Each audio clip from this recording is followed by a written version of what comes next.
आपको पता है मैंने इस्तीफा दे रखा। मंत्री पद का ठोकर इसलिए मार दी, जहां मैं 45 साल से सेवा कर रहा हूं, उन लोगों ने मेरी बात को नहीं रखा, इसलिए मंत्री पद को भी ठोकर मार दी। इसके 20 करोड़ रुपए मैं गडकरी जी से लेके आया था, जो खर्च हो चुके, लेकिन जिसने दिया है उसके तो गुणगान करने पड़ेंगे। कुछ ऐसे लोग हैं जिन्होंने गुप्त दान दिया है, एक एक पाई का हिसाब मैं समाज के सामने रख दूंगा। इस बात का भरोसा आप लोगों को देना चाहिए। ये तो किरोड़ी लाल ने कब्जा कर लिया, इसमें कमाई करेगा किरोड़ी लाल। क्या मोदी आएगा तो आरक्षण खत्म कर देगा? मोदी तो आ गया। मोदी के रहते हुए डॉक्टर किरोड़ी लाल की जिम्मेदारी है कि आरक्षण के नाम पे पत्ता तक नहीं हिलने दूंगा। चाहे छाती छलनी हो जाएगी, लेकिन आरक्षण के साथ किसी प्रकार की छेड़छाड़ नहीं होने दूंगा। बजरंग बली जी की तरह तो हूं नहीं जो छाती फाड़ के आपको बता दूं, लेकिन पपलाज माता की कसम खा के और मेरी मां की कसम खा के आपके बीच में कह के जाता हूं कि इसमें मैं एक पाई नहीं कमाऊंगा, सारा समाज को समर्पित करने का काम करूंगा। ये मैं आपको वादा करता हूं। मैं चाहे कमजोर हो जाऊं, लेकिन आपको मजबूती देने का हर तरह का कार्य करूंगा, सब समाज का करूंगा। चारों ओर यहां से लेके दिल्ली मुंबई एक्सप्रेस हाईवे और अंदर हाई कोर्ट की सड़कें और नांगल रजावतान की सड़क, इसके 20 करोड़ रुपए मैं गडकरी जी से लेके आया था, जो खर्च हो चुके। मैं गडकरी जी को सभी आदिवासियों की तरफ से बहुत बहुत धन्यवाद देना चाहता हूं, आभार प्रदर्शन करना चाहता हूं। क्योंकि मेरा छोटा भाई बोला था क्या कोई भी व्यक्ति राजनीतिक भाषण नहीं देगा, लेकिन जिसने दिया है उसके तो गुणगान करने पड़ेंगे। या एमएलएज ने भी पैसा दिया है, एमपीज ने भी दिया है, लेकिन कुछ ऐसे लोग हैं जिन्होंने गुप्त दान दिया है। वो अंत में जब सारा निर्माण हो जाएगा, जब एक बोर्ड पे उसको लिख के दे दिया जाएगा किस किसने कितना पैसा दिया और कहां कहां कितना खर्च हुआ, एक एक पाई का हिसाब मैं समाज के सामने रख दूंगा। इस बात का भरोसा आप लोगों को देना चाहता हूं। अब विरोधी क्या करते हैं? जब ये जमीन ली, जब ये बात चली, ये तो किरोड़ी लाल ने कब्जा कर लिया। आपको पता है किसने कब्जा किया? और अब लोग क्या कहने लगे, जब भवन बनने जा रहा है, ये क्षेत्र तैयार हो रहा है, तो कह रहे इसमें कमाई करेगा किरोड़ी लाल, कमाई करेगा। मैंने तो अब इस भजनलाल सरकार में मंत्री पद के ठोकर इसलिए मार दी, जहां मैं 45 साल से सेवा कर रहा हूं, उन लोगों ने मेरी बात को नहीं रखा, इसलिए मंत्री पद को भी ठोकर मार दी। और सुन लो, चुनाव से पहले लोग कहते थे कि मोदी आएगा तो आरक्षण खत्म कर देगा। मोदी तो आ गया, लेकिन मैं इस हाई कोर्ट पे कह के जा रहा हूं, मोदी के रहते हुए डॉक्टर किरोड़ी लाल की जिम्मेदारी है कि आरक्षण के नाम पे पत्ता तक नहीं हिलने दूंगा। ये मेरी जिम्मेदारी। अब लोग क्या कह रहे हैं, अब विरोधी क्या कह रहे हैं, और सुप्रीम कोर्ट का फैसला हो गया, सुप्रीम कोर्ट का फैसला हो गया। ये तो बीजेपी करा रही है। इसमें भी मैं गारंटी लेता हूं, चाहे छाती छलनी हो जाएगी, लेकिन आरक्षण के साथ किसी प्रकार की छेड़छाड़ नहीं होने दूंगा। देखो, मैं बजरंग बली जी की तरह तो हूं नहीं जो छाती फाड़ के आपको बता दूं, लेकिन पपलाज माता की कसम खा के और मेरी मां की कसम खा के आपके बीच में कह के जाता हूं कि इसमें मैं एक पाई नहीं कमाऊंगा, सारा समाज को समर्पित करने का काम करूंगा, यह मैं आपको वादा करता हूं। और सुप्रीम कोर्ट का क्या फैसला है जरा सुन लो। सुप्रीम कोर्ट का फैसले को पढ़ो, पढ़े लिखे बच्चों। अगर आपको उसके पक्ष में नहीं हो तो मैं भी आपके साथ हूं, पर सुनो, सुप्रीम कोर्ट ने क्या कहा है कि डॉक्टर किरोड़ीलाल डॉक्टर बन गया, उसका भाई आरएएस से आईएएस बन गया, डॉक्टर किरोड़ीलाल एमएलए बन गया, एमपी बन गया, मंत्री बन गया, तो और का तो नंबर आना चाहिए कि नहीं आना चाहिए? Creamy layer. आप ये बहन बेटी बैठी हैं, दूध को पकाती है, जब ऊपर क्रीम आ जाती है, क्रीम जिसको हमारे उधर थर कहते हैं, थर, जो आरक्षण का फायदा उठाकर जो थर को खा रहे हैं, थर को, मलाई को। आप कभी मेरे गांव आना, मेरे गांव में मेरा टूटा घर था, मेरा घर दोगुना हो गया, पक्का बन गया, मेरे भाई नौकर हो गए, मैं हो गया, बेटा भतीजा एमएलए हो गया, लेकिन मेरे बगल में एक 35 साल से एक व्यक्ति पहाड़ में पत्थर निकाल के अपना जीवन यापन कर रहा है, उसका सारा हक किरोड़ीलाल ने छीन लिया, मेरे पड़ोसी को नहीं मिल रहा। यह सुप्रीम कोर्ट ने कहा कि उस गरीब को मिलो जो पिछड़ गए। यह सुप्रीम कोर्ट की भाषा है। अब पेट में दर्द किसके है? पेट में दर्द किरोड़ीलाल, नमो नारायण, हरीश, मुरारीलाल, जसकौर, रामकिशोर, इनके हैं। बुरा नहीं है। जब मेरा अधिकार कटेगा तो मैं चिल्लाऊंगा ही। इसलिए चिल्लाने वाले वो है मेरे भाई जिनकी थर पापड़दा के गरीब व्यक्ति को, किसान को मिल रही है खाने के लिए, वो चिंता में। फिर भी मैं कहता हूं, आपको बहकाने वाला है तो बहकाने वाले से सावधान रहना। आपकी थर को भी डॉक्टर किरोड़ीलाल नहीं लुटने देगा, इस बात का भरोसा सभी भाई को देना चाहिए। तब तय है ना, कोई आरक्षण साहब के साथ खतरा नहीं होगा, सुप्रीम कोर्ट के फैसले का कोई फर्क नहीं पड़ेगा। आप समझ गए मेरी बात को? और पड़ेगा तो मैं आपके लिए बलिदान देने तक के लिए तैयार रहूंगा। आपको किसी भी प्रकार का नुकसान नहीं होगा। अब मानोगे, फिर बहकोगे, वो स्वर्ण गुटका चलाने वाला आएंगे, रिजर्वेशन खत्म हो रहा है, सुप्रीम कोर्ट कर रहा है, तो तुम विधानसभा और लोकसभा में क्यों नहीं बोलते हो? जो विधानसभा और लोकसभा में जो हमारे नेता बैठे हैं, उनको चुनौती देना चाहता हूं। एसटी एससी के भाइयों को तुम दोनों को खुश रखना चाहते हो, ये हो नहीं सकता। आप बोलो संसद में, आप बोलो विधानसभा में, अगर आपको अच्छा नहीं लगता है तो, लेकिन बोल नहीं सकते। उनमें दम नहीं है। मैं किसी का विरोध नहीं कर रहा, ये राजनीतिक सभा नहीं है। मैं तो ये समझाने के लिए आया हूं कि मैं मेरी स्वर्ग सिधारी मां की कसम कहना चाहता हूं, क्या 1 इंच जमीन का 1 पैसे का दुरुपयोग नहीं होगा। और अभी तो हमारा 10 लाख रुपए साल का इसका खर्चा हमको देना पड़ रहा है, कहां से लाए, उसकी व्यवस्था तो करनी पड़ेगी। यहाँ कोई स्कूल चलाना पड़ेगा, कोई विद्यालय अच्छा चलाना पड़ेगा। अब कई लोग तो कह रहे होटल चलाएगा और होटल से कमाएगा। ऐसी तो मैंने हजारों होटल छोड़ दी मेरे भाइयों, करोड़ों रुपए के ठोकर मार दी। आपकी आन बान शान के लिए आप पे कलंक लगना नहीं चाहिए। आपके जीवन को डॉक्टर किरोड़ीलाल कतई कलंकित नहीं होने देगा, इसका वादा मैं आपको इस सभा में कर रहा हूं। मैं क्या करूंगा,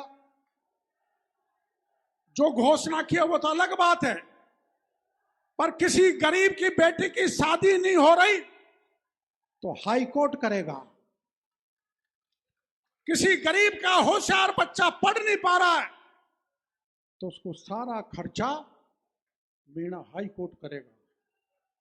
मैं ऐसी व्यवस्था करके जाऊंगा जो समाज को यहां से करोड़ों के रुपए की आय गरीब की भलाई में वो आप खर्च करोगे, ऐसी व्यवस्था मैं करूंगा। इस बात का आप कहते हैं परेशान में तो बहकाने वाले आएंगे, जेब भरनी वाली होनी तो मैं दूसरे नेताओं की तरह आरक्षण में ही भर लेता। भरा था ना दूसरे नेताओं ने आरक्षण में, मैं भर लेता। अब आप भरोसा करो, जब 2007-8 में आपके आरक्षण पर आंच पड़ी थी तो 33 एमएलए थे, सबने भरोसा दिया था, लेकिन 2 एमएलए साथ रहे थे, कन्हैयालाल कांजी 3, ये ब्रह्मा विष्णु महेश की ताकत पर वो आरक्षण की चिट्ठी तो रुक गई, लेकिन मैं बिना बात गुर्जर भाइयों के निशाने पर आ गया। अब मेरे दिमाग में तय कर रखा है कि एसटी में से नहीं, यहीं पंचायत हुई थी। मैंने कहा था हमारे 12 बीघा की पार्टी है, 12% है, एससी की 16 बीघा की पार्टी है, 16% है, और हमारे बगल में कोई गुर्जर खेत खरीदना चाहता है, लेना चाहता है, तो हमें कोई दिक्कत नहीं होनी चाहिए। लेकिन यही लोगों ने नहीं माना था, एसटी में तो नहीं। गुर्जर समाज के जो मांग थी सरकारों ने पूरी नहीं की। मैं यहां पर जो उनकी मांग पेंडिंग रही है, मैं उनके साथ कंधे से कंधे मिला के रहूंगा, चाहे मैं सरकार में हूं। और आपके इस आरक्षण पे किसी प्रकार से आंच नहीं आने देंगे, इसका भरोसा मैं आप लोगों को देना चाहता हूं।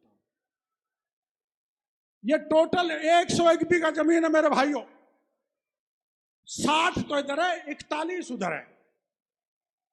हम उधर एक छोटी सी गौशाला खोलना चाहते हैं, एक बड़े विद्वान को बैठाना चाहते हैं, वेद विद्यालय खोलना चाहते हैं, सनातन संस्कृति और आदिवासी का पैनोरमा अभी भजन लाल जी ने घोषणा की है ना पैनोरमा की, वो पैनोरमा यहां पर बनाएंगे। तो किस किस महापुरुष ने क्या क्या किया, मैंने तो कुछ नहीं किया। जब लक्ष्मण के शक्ति बाण लगा था, जब राम ने विलाप किया था और हनुमान को कहा था संजीव बूटी लेके आओ, हनुमान सारे पहाड़ को उठा के लेके आ गया था और लक्ष्मण के प्राण बचाए। लेकिन मैं मेरे भाई की भी 50 साल पूरी सहायता करने के बाद भी मैं मेरी मदद नहीं कर सका, इसका मेरे लिए जीवन भर पछतावा रहेगा। आपको पता है, जब लक्ष्मण ने लक्ष्मण रेखा खींच दी थी और सीता को कह दिया था इसकी रेखा को मत उल्लंघना, ऐसे ही मेरे भाई मेरी रेखा को नहीं उल्लंघ रहे, लेकिन मेरे को डर लगता है जैसे विलाप सुन के सीता लक्ष्मण की रेखा को रंग गई थी, कहीं वैसा हो गया तो क्या होगा।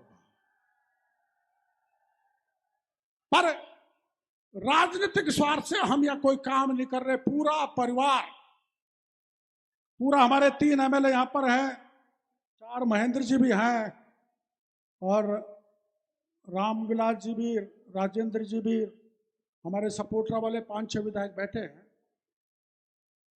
वो दूसरे तो पता नहीं क्यों नहीं आए, हमने तो न्योता दिया था। ये हमारा नहीं है, यह जगह सबकी है। सबका मतलब सर ऊपर से लेकर नीचे तक दलित यहां पर कार्यक्रम कर सकता है, आ सकता है।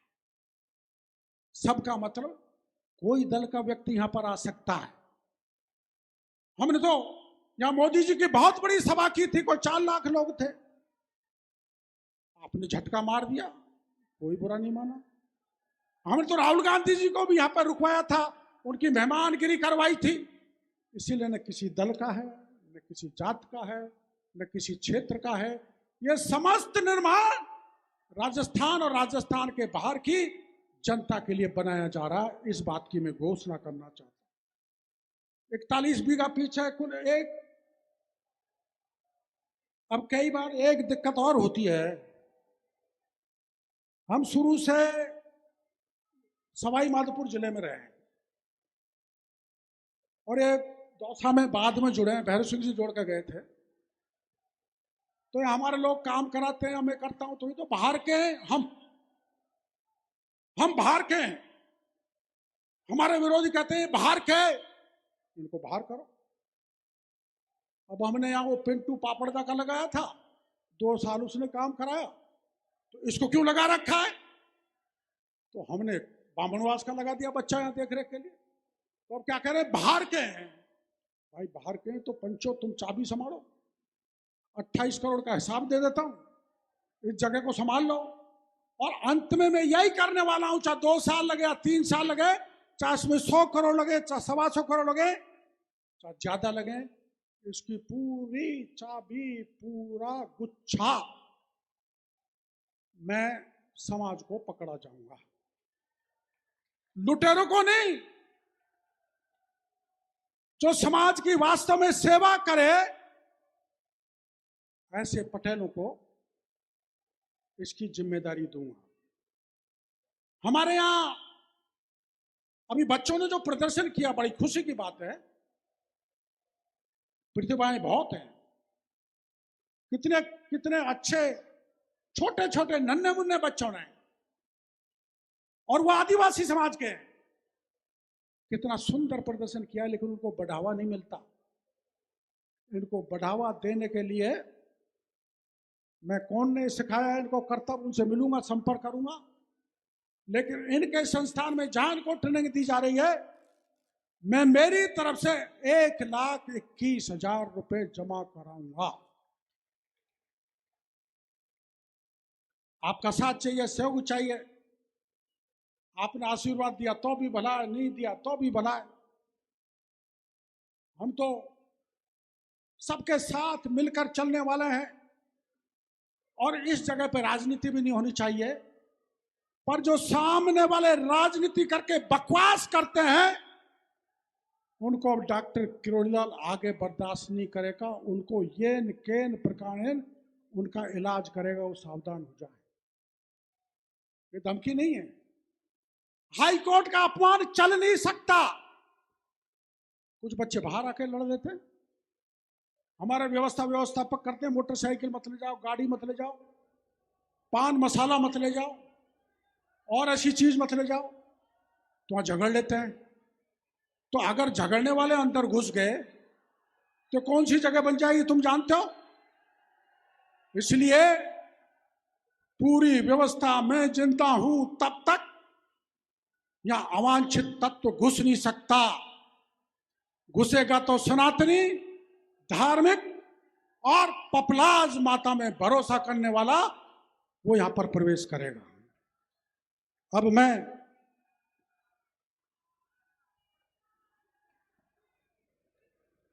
आपको पता है मैंने इस्तीफा दे रखा है, पता तो है ना। आपको दुख तो नहीं हुआ होगा।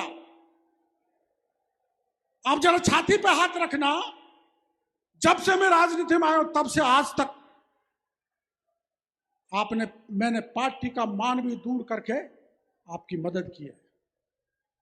आपकी नहीं, सब समाज की है। आधी रात पर तो मैं ही खड़ा मिलूंगा, वोट दो चाहे मत दो, मैं आपके साथ हूं। आज कोई चुनाव नहीं है, वोट मांगने के लिए नहीं आया। पर जब 2018 में मोदी जी को बुलाया था, तो मैंने मोदी जी को कहा था 5 सीट जीतेंगे, 5 हार गए, मेरा वजन कमजोर हो गया। अब फिर मोदी जी को दौसा में ले आया, फिर हार गए, सवाई माधोपुर, करौली। हारने जीतने का सिलसिला चलता रहता है, लेकिन समय के साथ आप साथ नहीं देते हो तो मैं भी कमजोर होता हूं और आप भी कमजोर होते हो। मैं चाहे कमजोर हो जाऊं, लेकिन आपको मजबूती देने का हर तरह का कार्य करूंगा, सब समाज का करूंगा, मीणा और आदिवासियों को करूंगा। इस बात का भरोसा देकर आपको बहुत बहुत धन्यवाद देना चाहता हूं। राम राम।